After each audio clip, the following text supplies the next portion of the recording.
I was just very true to my character. I think we were to our characters.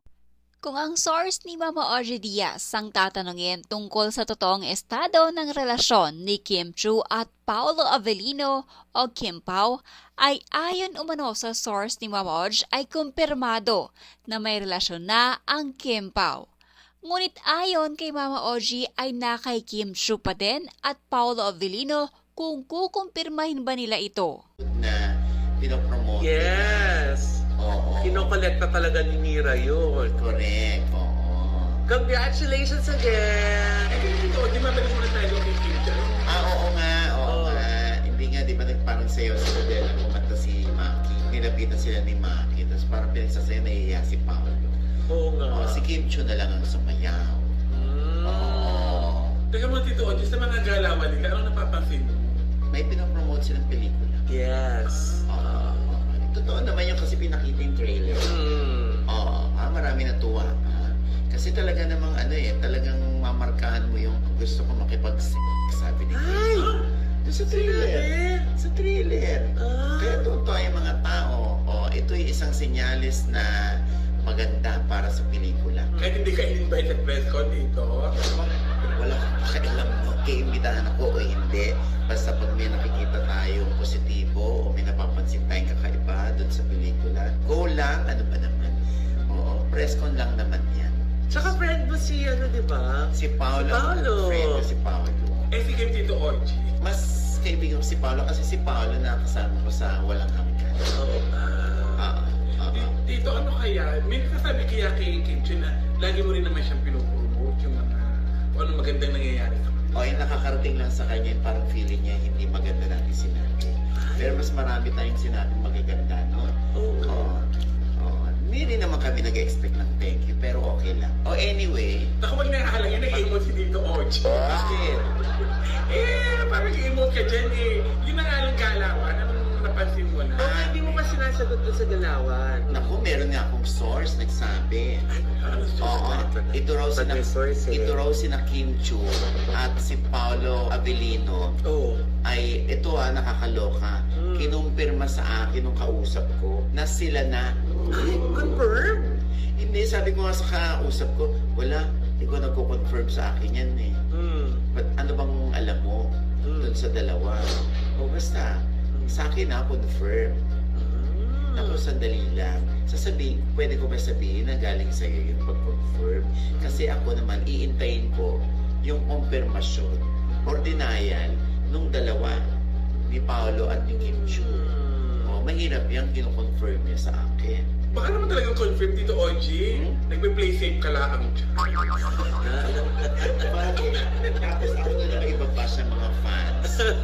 Nakakaloka. Uy, pero teka lang. Kung confirm talaga na sila na, paano ka naman ibabash ng mga fans? Siyempre matutuwa yung mga yun.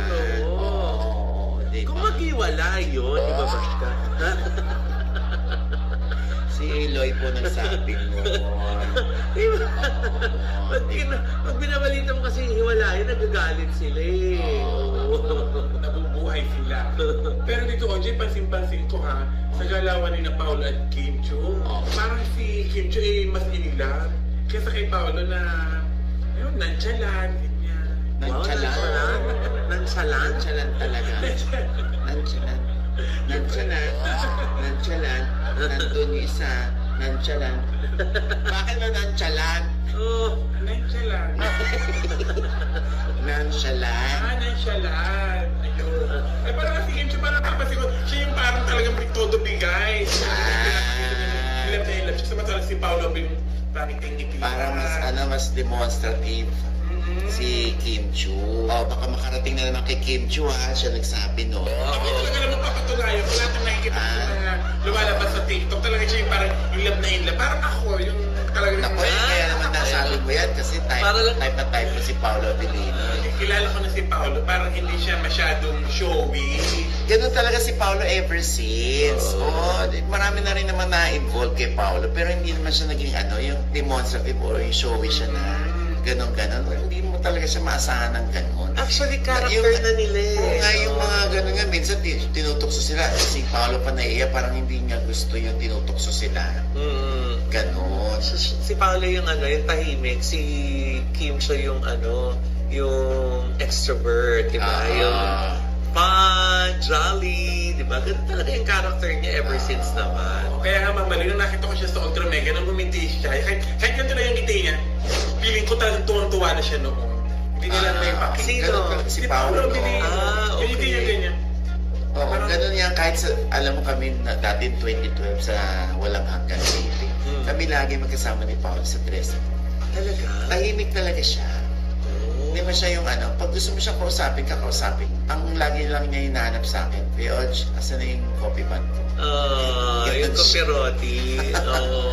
Diba? Nakita ka niya, ako na ibibigay. Yun ang paborito ni Paolo.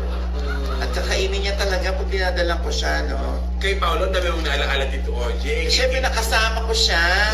Ano ka ba, 1 year kami magkasama niya sa teleserye. Sa Kay Kim Chu. Hindi ko pa nakakasama si Kim Chu.